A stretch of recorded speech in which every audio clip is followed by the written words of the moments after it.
Imu's appearance has finally been revealed, and honestly, it looks absolutely incredible. With the Chapter 1179 raw scans leaking, we now have our first real look at what Imu actually looks like.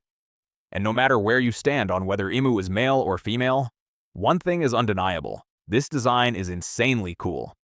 At first glance, Imu leans more masculine, but the longer you look, especially at the colored versions, the more feminine traits begin to surface, to the point where it becomes almost impossible to definitively tell.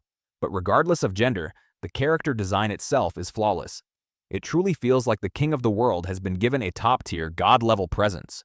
When Imu arrives in Elbaf, the scene is pure chaos. A massive beam of energy crashes down from the sky, instantly followed by an overwhelming burst of Supreme Conqueror's haki. The impact is so intense that everyone begins trembling in fear. Children are knocked unconscious on the spot.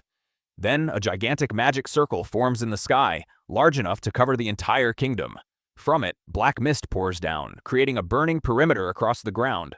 The clouds begin to surge violently, pushing everything back, while, almost unbelievably, the surrounding buildings and trees start coming to life, grinning with twisted, evil smiles, almost identical to the abilities of Big Mom's Soul Fruit. Straw Hats and the others can only watch in shock as the true Imu finally arrives. As everything slowly settles, Imu's silhouette begins to descend, radiating an immense wave of Conqueror's haki across a stunning double-page spread. Imu dominates nearly two-thirds of the panel, and when you look closer, the details are insane. He's perched on the rooftop, squatting lightly on his toes, draped in flowing garments and a cape marked with what appears to be a contract symbol. A demonic tail coils around the spire, moving almost like the ribbon that once pierced Sabo. His horns curve sharply into an S shape, giving him a truly unique silhouette.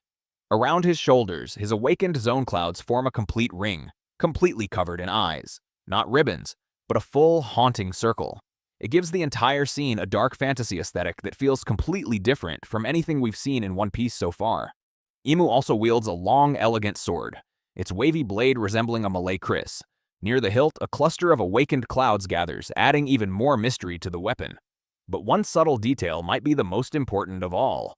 Imu is bleeding slightly upon arrival. This suggests that whatever method he used to get here comes with a serious biological cost. It strongly implies that Emu can't leave the Holy Land for long without suffering consequences. And if that's true, then we're only just beginning to understand the limitations and the true power of the King of the World.